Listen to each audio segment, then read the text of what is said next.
afternoon, everybody. Thank you so much for coming to our session. I'm Jean Garrity, and we are Leap Innovations from Chicago. With me this afternoon is Tim Carnahan. He's the director of our Breakthrough Schools program, and Erin Figula, who's my colleague in professional development. We are delighted to be able to join you here in Salt Lake City. And again, we know the first session after lunch is kind of a challenging one, but we promise we're going to keep you busy and active and involved. One thing I want to mention, there was a little bit of a confusion perhaps over what time our session was ending. We were told 3:20 and then maybe 3 and maybe 3:30, which is what the app says. So we're going to tighten things up a little bit. I think given the size of our group, we'll certainly be able to do that quite easily. And so we will plan on ending our session shortly after 3, but the three of us will still be available should you have any questions. So we're talking today about personalized learning, and I got to tell you, we talked about what to call this session. Personalized Learning 101 probably doesn't do it justice. How many of you are currently working in a setting where you're engaged in some sort of personalized learning? Okay, almost everybody, and certainly everybody's here because this is a topic that's on your minds. So what we'd like to do is share with you a little bit about the work that we're doing at Leap Innovations around Chicago and surrounding areas. And then we're going to share with you some of our resources, some of our tools, and really give you a chance to jump in, roll up your sleeves, and hopefully take some resources back to your own settings. So a little bit of information about Leap. Our mission is really around access, right? Our CEO, Phyllis Lockett, is a Chicago Public Schools girl herself, and when she founded Leap Innovations about 3 years ago, it was really with this in mind. Our work is designed to create access to equitable, high-quality learning for all kids, regardless of where they live, if it's a public school, a charter school, what have you, and ultimately reach their full potential. We do this through a couple of different programs. I had mentioned, for example, Tim Carnahan. He's the director of our Breakthrough Schools program. That's our full school implementation program, and we have how many schools, Tim, around Chicago that have gone through the Breakthrough program? 22 schools, and so it really is our model for scaling personalized learning. Backing up a little bit, we have our collaboratory, which brings together educators in a variety of different settings, everything from guest speakers, full-day workshops. Sometimes we'll do maybe a happy hour or a social event with one of our edtech partners. We have our pilot network, which is actually an 18-month program. We start out by getting educators really grounded in personalized learning and the strategies, the elements, all of those good pieces that you need to get started. And then they end up piloting an edtech product with personalized learning over the course of a school year. And then finally, we have a robust research team that is working hard to document the efficacy of all of these personalized learning strategies. So lots happening in Chicago. So why personalized learning? Why did we land on this with the many great models for transforming public education, right? We're going to start out this afternoon by sharing with you a video of a young girl who's engaged in some very important personalized learning herself. As you watch the video of this girl and her personalized learning experience, think for a moment about a personalized learning experience, or excuse me, a powerful learning experience that you may have had in your K-12 education. So I'll warn you, this is an active video, so if you have motion sickness, be careful on the big screen. I'll be fine. Have fun. I'll do it. Well,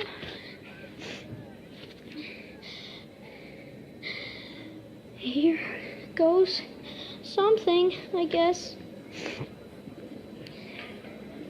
Oh, okay, you can do this. I'm gonna jump. You got it. Whoa, my ski's slipping off. Just remember, never snowplow, okay? No snow plows. Just keep it straight and you'll be fine. Okay. You can do on the 20. Straight. Do you go faster on the in run? Little bit. A little bit? Yeah. Is it any steeper, do you think? Not much? Same steepness, it's just longer. Well, just longer. Just longer. Just a bigger 20, that's all. Yep. Have It's fun. a bigger 20. Go ahead. You got this. I got it.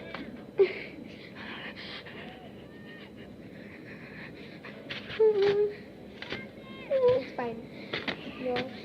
You'll be fine. Okay. Here. The longer you wait, you'll be more scared. I Go.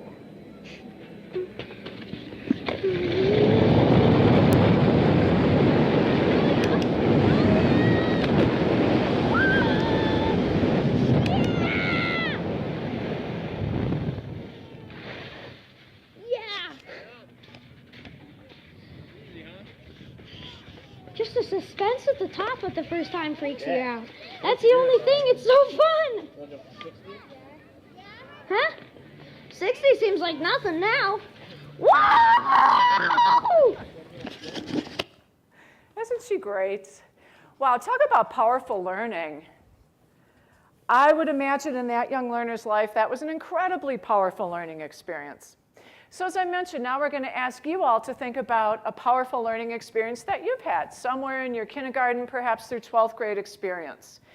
Maybe it was a situation like that out of school. Maybe it was in a class. Think about what was powerful to you.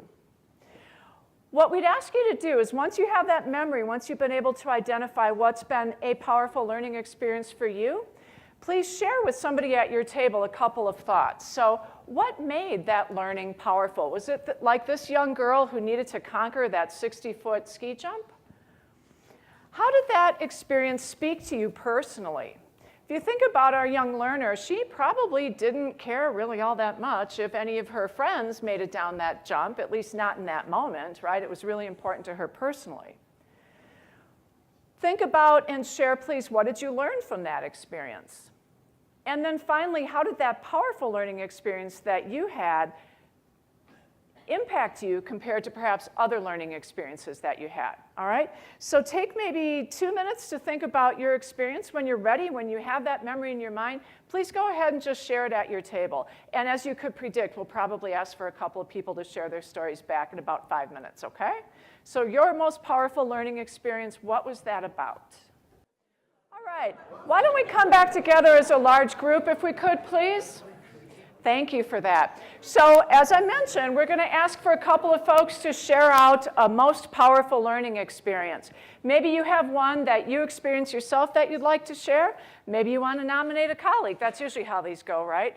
Maybe you heard at your table something that was really powerful. So anybody, if you could raise your hand, DeAndre's going to help us out with this. Who has a really powerful learning experience story to share? Oh, this is so sad. Nobody's had any powerful learning in their lives. All right, you want to hear one of mine? So when I was in middle school, I took tech ed. I really like tools. I still like tools. I buy myself some sort of new tool every year. I don't know why. Always fascinated. Not necessarily good in using them, but I really like them. And so I signed up for tech ed. Now, this was some time ago, as you can imagine, by looking at me. And so not a lot of girls took tech ed when I did. In fact, I was the only girl that signed up in the 7th grade class. I had a teacher who was not terribly happy about that. He made it quite clear that he didn't feel this was the place for the female students. I should have been over in home ec instead of in, or family and consumer ed, instead of in tech ed.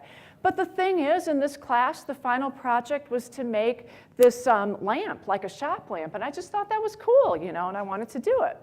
So throughout the entire project, he would say, watch her try to cut this metal. She's only going to hurt herself. She can't do it. And I would do it, and it would be fine. And then came the wiring, and he's like, her lamp's never going to go on. She can't do it, and I would do it, and I would be fine. The final exam consisted of us hanging up our lamp, plugging it in, and turning it on. If your lamp went on, you got an A. If it didn't go on, say it with me, you got an F. You failed, right? So came my turn, and he's like, yeah, watch this. This is going to be good for a laugh. I hung up my lamp, I plugged it in, I turned it on, and I stood back. And I looked at him, and I said, well, he said, you got an A. So that stuck with me. There's something like that challenge. It should have backfired, right? I should have probably given up because I had a teacher who didn't believe in me, but I was out to prove him wrong, and I did. That was powerful for me. How about the rest of you? Anybody else have a powerful experience to share? Oh, we need this session more than I thought. Thank you. The impressive thing at our table was that only one person had a powerful experience from childhood, and it was the Finnish gentleman, and then another person had a powerful experience going to Finland. And the people who did K through 12 here in the U.S. couldn't think of anything. Wow. Except our experiences outside of school. Wow, thank you. Thanks, DeAndre. So Eric Schneider, Minnetonka. And this might actually kind of fit with personalized learning, because when I was in high school, I was on the newspaper staff in our high school, suburban district. Anyway, our advisor would really let us, run the paper. And sometimes our editorials would cross a line of sorts, according to the principal. And so I was the editor of the paper. So on the mornings when the newspaper would be distributed across the school, I'd go into class, and if my advisor was at her desk crying, then I knew I had to go to the principal's office to find out what we had done wrong. But I always felt like that was such a powerful learning experience where, she really let us fail. She gave us enough rope to hang ourselves, and sometimes we did. And that was, I just really think back on what a risk she was always taking by giving us that freedom. I think it was a calculated risk. I can't say for sure, but I really learned a lot. That's great, Eric. Thanks for sharing that.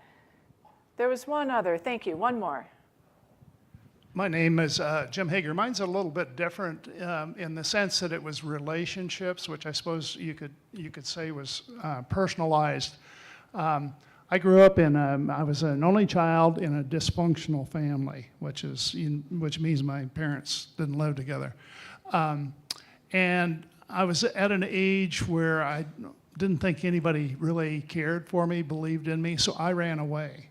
Quit school, ran away, went about 300 miles, and I'm old, so 300 miles in those days was a lot of old roads. And I was down, and I was actually working as a janitor in a Baptist church in a town called Clinton, Missouri, which was about 300 miles from my hometown. One day I'm sitting on the front stoop of this house where I was staying, and up walked two people that just shocked me to death. One was my high school principal, and the other was a high school football coach. Wow. And they both said some unkindly things about me, which they could do in those days. But they also said, if you'll come back home, you can stay with one or the other of us as long as you want to. And the only condition is that you have to come to school at 7 o'clock every morning, and we will tutor you before class starts so you can go into your classes. They allowed me to do that, make a gigantic shift based on that experience. I got a good college education out of it, received my PhD from the University of Iowa. And so you kind of say I went from this high school dropout that who knows what I would be doing if it hadn't been for the personal touch of those two gentlemen. Wow, thank you for sharing that beautiful personal example. Folks, here's the thing. We do this activity a lot with different kinds of groups all over the country. I guarantee not once has anybody ever told me, you know what, the most powerful learning experience I ever had was my sophomore final exam in algebra. I got to fill in those bubble dots like you wouldn't believe, right? That's not what it's about. It's about those relationships. It's about those challenges. It's about those things that we find personally meaningful. And the reality is, all learning is personal, is it not? It's having that personal interaction with the people and the content and those pieces that connect with our own lives. So we know not all kids in the same class learn at the same pace.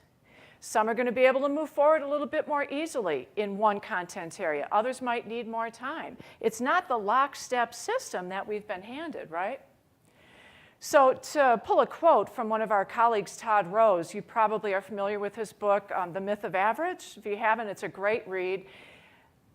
Dr. Rose says, to make all learners successful, we have to move away from a system that teaches to the average, right? Because there is no average. The reality is there just is no average.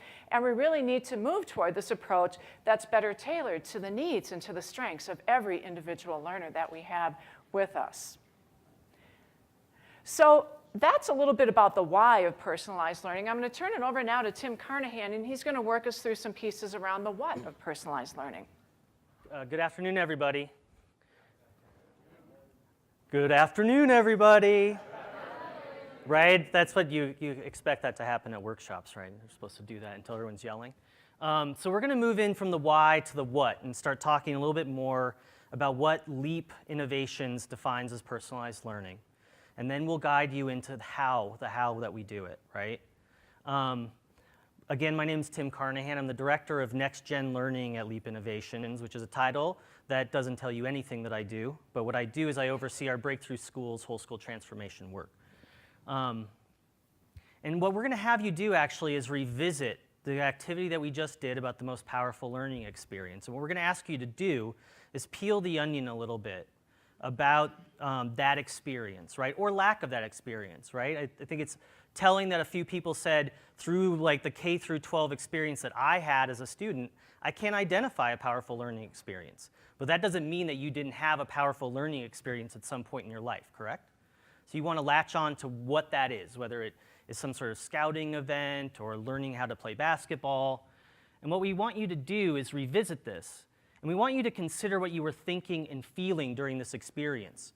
And I want to stop for a second and underscore the word feeling, because the word feeling is not a word that has been used in the education space for quite a long time, right? But we want you to really actually think about how you felt during that experience, thinking all the way back to the video of the ski jump earlier in the session, right? Thinking about that student or that child and what he or she was feeling.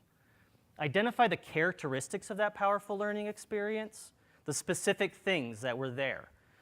One of my most powerful learning experiences was in junior high school, and we did a unit on Hiroshima, and we had to build a wordless sort of collage that explained the Hiroshima event. And I will never forget that experience because I was in charge of it. It connected to me emotionally. It tied to something that was important in the world. And there were characteristics about that experience that I'll always remember.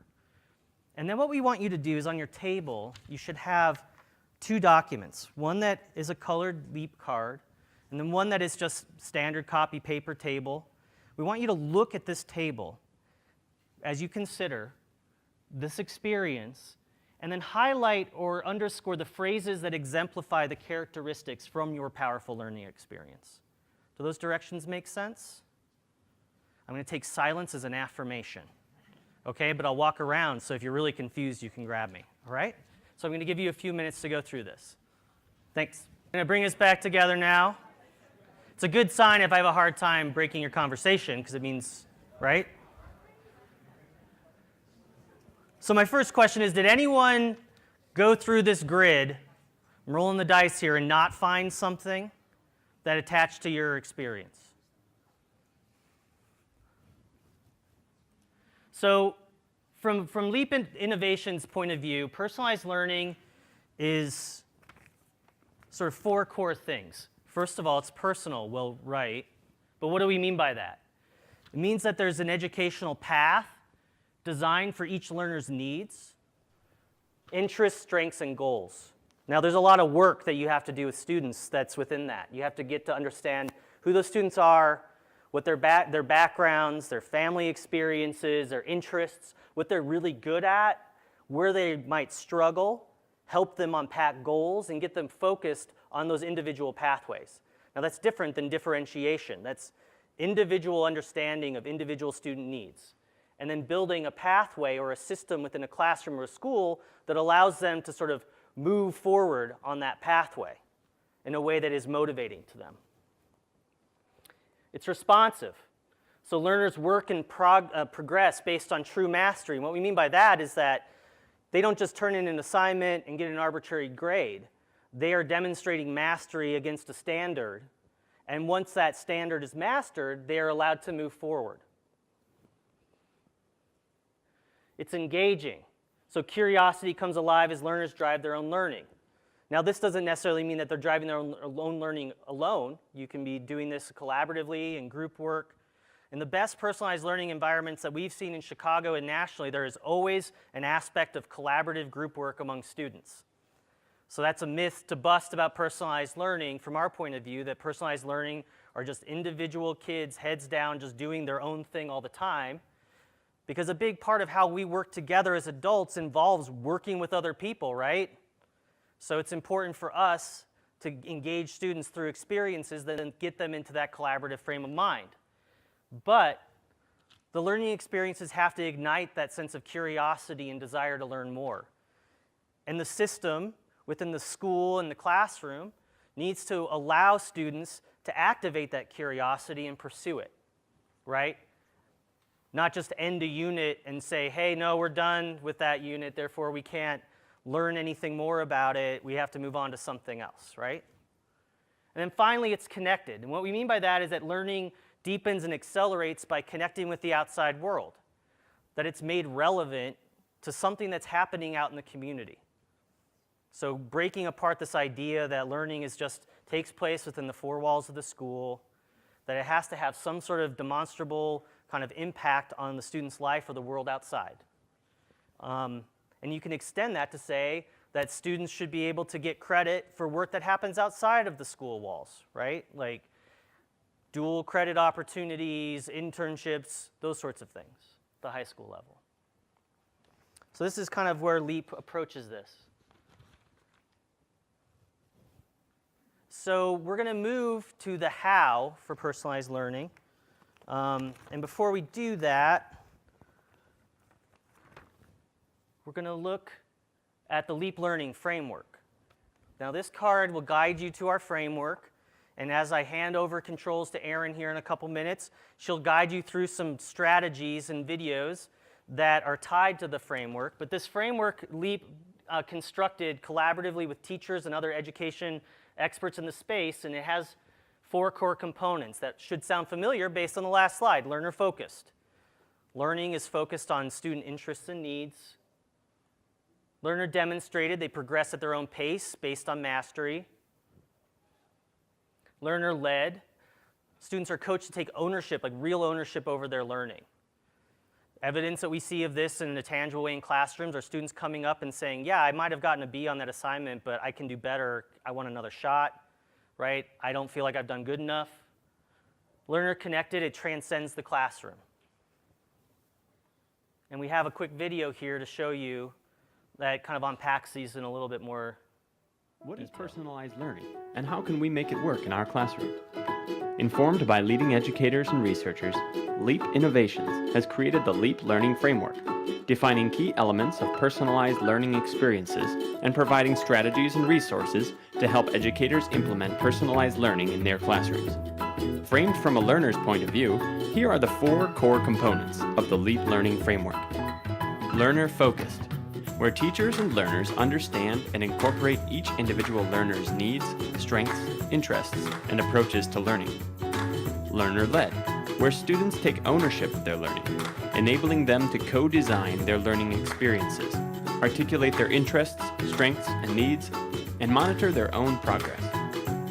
Learner-demonstrated, where students progress at their own pace and move ahead based on demonstrated mastery of the material instead of time spent or grade level. Learner connected, where learning is not confined to inside the school, but happens anytime and anywhere, all connected meaningfully and in accredited ways with peers, parents, educators, and community members. To learn much more, visit leaplearningframework.org. LEAP Innovations, where learning leaps ahead. So really quick, we're going to have another table discussion where we want you to just talk at your table from 2 perspectives, from the perspective of yourself as a learner and from the perspective of yourself as an educator if you are an educator. This will just be a couple minutes, just thinking through everything we've discussed through the lens of the framework. Okay, so 2 minutes, and then when we come back, I'll be handing this over to Erin, who will guide you through the next section of our presentation. And bring it back together as a whole group, please. Don't worry, we'll give you more time to talk to each other. So we've given you the 4 core components of the framework. Easy, right? We're done. We can all personalize learning for all of our kids now, can't we? We're done. We're in. A+. So this is always the biggest question we get from the educators we work with, right? How? How do I do this in my classroom of 32 kindergartners? How do I do this in my classroom of 41 4th graders? How do I do this with 120 8th graders I see over the course of the day? How? And I'm a former teacher, so I've been out of the classroom for about 1.5 years now, so I get that how question, right? I get it. It's not the easiest thing in the world to think through. It's not a simple answer. You can't just pull out your basil and say, okay, we're personalized. We're done. Because this is really about personalizing learning for each of our students. It's about getting to know them. It's about empowering them to lead their own learning. It's about finding opportunities and ways that they can demonstrate that learning in their own way, at their own pace. They move at their own progress. And then it's also connecting them to the world around them. So when we go back into our 4 core components, we actually want to show you what this looks like in real classrooms with real teachers and real kids, with real challenges and real successes. These are teachers who are doing it in Chicago. These are Chicago public schools. So we've all heard the stories about CPS. We all know that there are budget crises. We all know that all these things are going on. But these are still these teachers that are working really hard with learners that are working so hard and taking ownership of their learning and reaching their potential every day. So we're going to start with learner-focused. And this is about experiences that are relevant and contextualized to the needs, strengths, and interests of those learners. So our first example comes from Lovett Elementary School. It's a school on the west side of Chicago. And their 4th and 5th grade team were the ones that launched into personalized learning at Lovett. They were part of our pilot network program and simultaneously part of our Breakthrough Schools program. So they were going through classroom redesign as well as whole school transformation at the same time. So this is a team of teachers that worked really hard to do a lot of powerful work. And so this first example is called Flex Friday. And it's just one way, one example of how they found a way to be very learner-focused with their students, how they found a way to use their strengths, their interests, and meet their needs, and empower their learners to take ownership.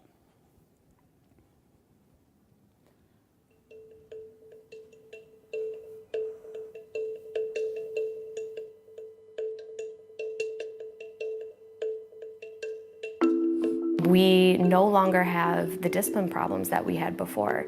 We had about a little over 100 suspensions last year by this point. This year we only have 6.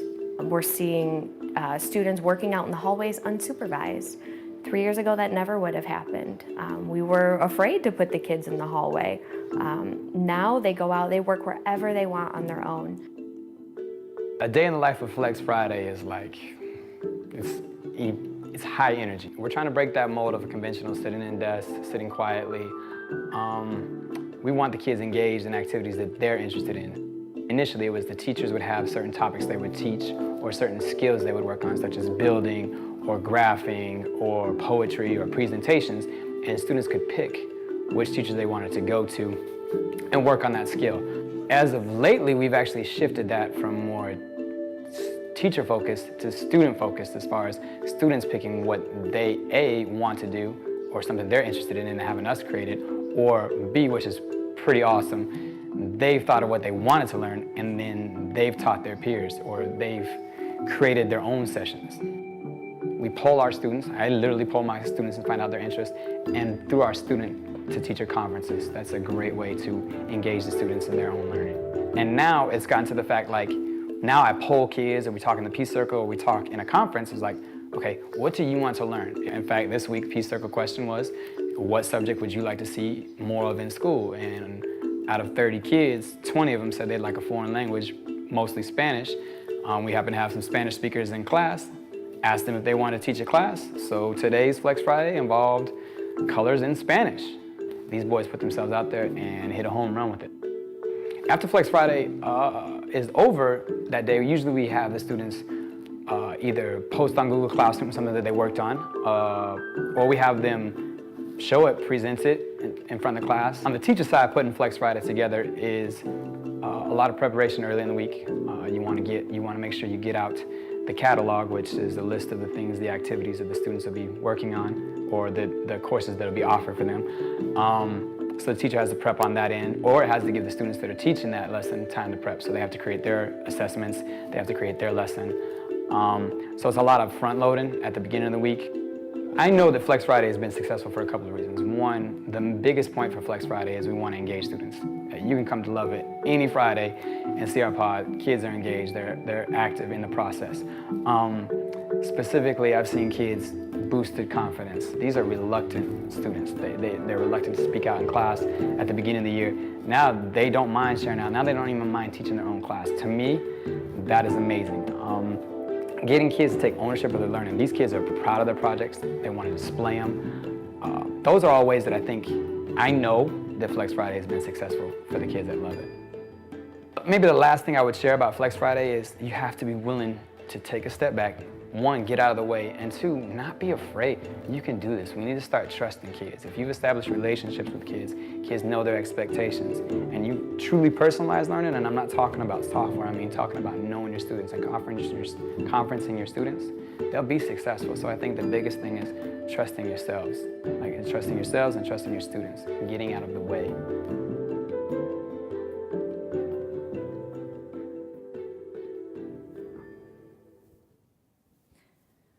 So as I mentioned, this is just one example of how we can think about a learner-focused approach to our classroom, to our learning, to our teaching.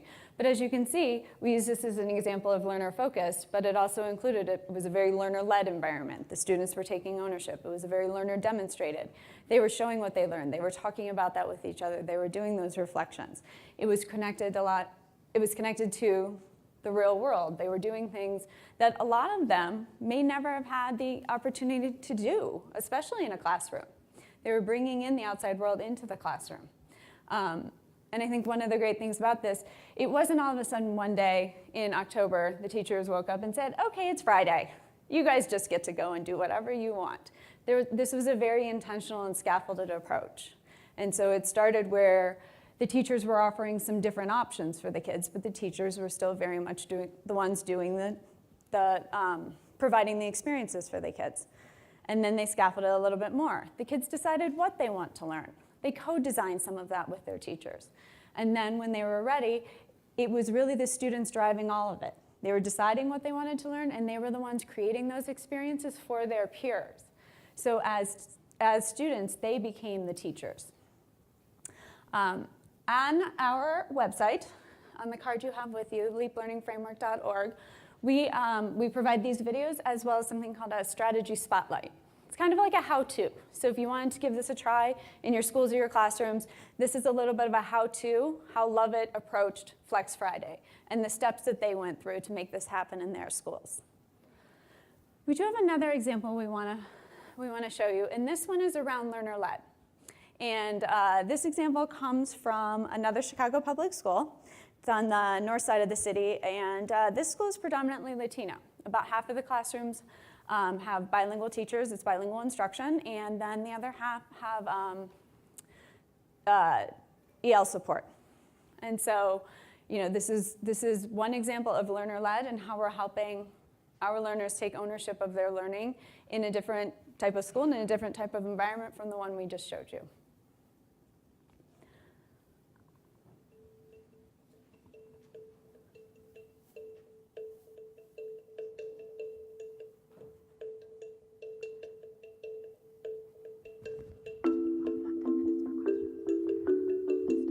I remember last year, Tim was in our room and he spoke to one of our students and he said to her, "What do you like about personalized learning?" And she said to him, "I don't have to wait." That was when that light bulb went off in my head, thinking the personalized learning block allows us to let them move at their own pace and reach their goals. I feel kids reach their goals when they should. So what I did was I changed my literacy block from 2 hours to 1 hour. And in the morning is when we do the mini lessons, the reading skills, practice, things like that. And then they take that and they bring that into the personalized learning block. We start off in the beginning, when the kids start, we have levels of autonomy. And so we have levels 1 through 4. Level 1 is everyone receives a schedule. Everyone is being told where to go and what to do and what to bring in whose room. And what they do is they graduate out of every level. So then they move on to level 2, which means they could choose which room to go into, but they still have a lot of teacher time. Once they reach level 3 and 4, level 3 means they could work in the hallway if they like. They're choosing their research projects. They're really making their own decision, and now we're following them in level 3. Level 4 means we don't know where they are for the hour and a half, but we know they're doing their work, and then we have conferencing really with all the students. But it's tough to get to level 4, but we find that a lot of our kids do accomplish that. We do actually have a list of students we watch that we graduate from. And then we also have what we call the red group, the students we're watching who maybe are on level 2 or 3, but are starting to decline towards finishing the goal. So it goes both ways. But the kids see their friends moving, and then that allows them to push harder. We all start off level 1. They get trained on, I hate to use the word trained, but they're taught how to schedule. We have to teach them how to use Lexia, Think Circle, Reasoning Mind. And the way we did that is we train 5, 6 students and they become the trainers. So now they have their own small group and that builds their confidence. And as they move on through the autonomy levels, we start bringing in new activities. The kids assess themselves. They assess the group once a month. They are accountable. They have jobs in the book club, but the biggest thing is they choose their book, they choose their job, they choose who to work with. In September, first thing I teach about is metacognition and autonomy and being a self-advocate. And I want them to be able to think about something before they do it, before they spend time on it. I want them to feel that ownership, to be able to start a task, know why it's valuable, and then know how to get there. I think that's been the biggest change I've seen in our kids is they don't ask me anymore. They try to figure it out. They ask a friend, they ask someone in their group.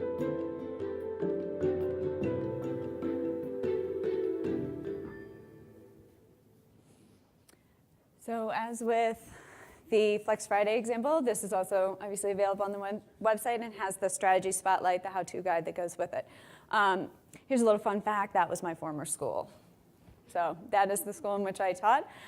So it's interesting to see actually where the school is now and then watch this video again. And this is one classroom in the school, and this is one way that teacher approached personalizing learning and building that learner-led environment for her class. There are lots of other varied ways that's happening within the same school. And so when we think about personalizing learning with our students, there isn't one plan to follow. Because it's contextualized for the students we have in front of us, it's also very much based in our approach as educators, as teachers, and our style, and how we approach personalizing learning for students. And there are varied entry points. And so some of the things we've learned working with a number of teachers that we do across different schools throughout Chicago and the region is nothing looks the same. And so we can show you these great, wonderful examples, but then you might take one of these examples and put it in your schools, in your classrooms, and it will look very different because it's based on the kids that you have in front of you. So if we go back into our core components of our framework, these are our guiding principles, right? These are the 4 big ideas that go into a classroom or a school that is personalized for the students. It's focused on our learners, it's led by our learners, it's demonstrated by them, and then it's connected. And it's connected to our huge world as well as to their world and their community that they know. Within our framework, under each of these core components, we have some broad elements, and then under that are some high-level strategies. And those strategies are where all of our teachers that we work with really use as a jumping-off point. That's where they start. They try a strategy in their classroom, and they build on it from there, and they make it their own.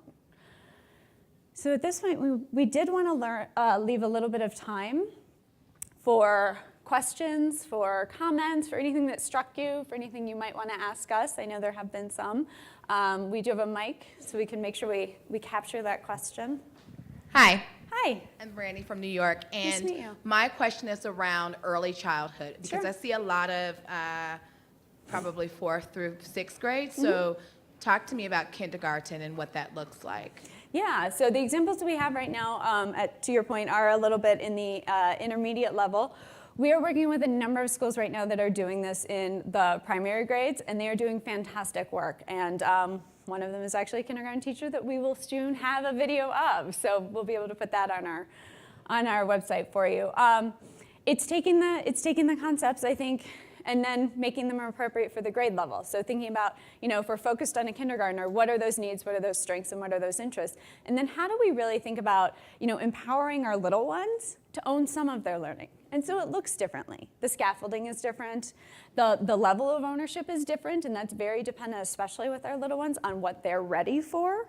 And so it doesn't look the same for every student in the classroom, right? So we might have some of our younger learners that are really ready for some of that independence, and maybe they're following their own schedule for that day. We've seen that happen where, they have their buddies and they're following their own schedule, and they don't need their teacher during that time. While there are some of those other learners that really do need that teacher time. And so that's a really great opportunity to think about too. How do you personalize the teacher time and the instruction for the students? And how do you create those opportunities for students to be independent? And then you're also using your time as the educator in the room to meet other needs. So Erin, can I expand on that too? Please. So, and I think I just want to tease out something Erin was pointing out, which is that it's important to have the implementation be age appropriate, right? So just like you're meeting the needs of every student, all those students are coming in at different levels of cognitive readiness based on their age, and you have to respect that and design and customize those entry points to be appropriate for those age levels. So a tangible example of that is there's a school in Chicago, Lorca Elementary School, that really liked the Flex Friday work that Lovett was doing, and they took it and customized it for first graders.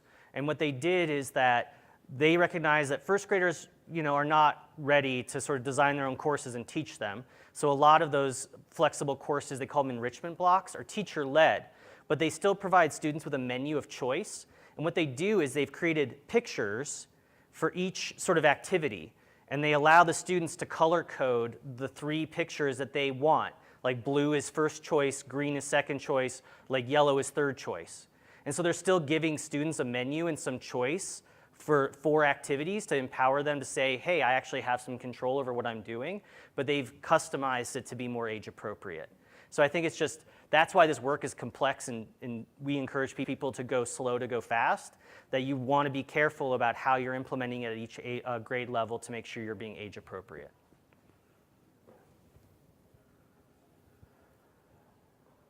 Questions? Comments? Anyone else noticing how cold it's getting in this room? Okay. Well, thank you. If you do have questions and you don't want to announce them to the entire room, we're here. We'll stick around for a while. Please grab us. Let us know. We're happy to provide any information we can. Two final things I wanted to say is that we're having a panel tomorrow afternoon at 3 o'clock with a group of principals who have been going through the change process, including Dr. Levice Haney, who's the principal at Lovett. So we'd encourage you to come and bring some tough questions to ask the group. I also wanted to point out that we have some Chicago educators here who have gone through personalized learning redesign. So if you want to corner them and get the true skinny, I see Keith Powell's back there and Melissa Sweezy from Santiago and Emily Wilson. So if you guys raise your hand, I'm putting you on the spot to be cornered. But anyway, thank you so much for coming. We'll be up here too if you want to come grab us, ask any questions, or give us any comments. Feedback's appreciated.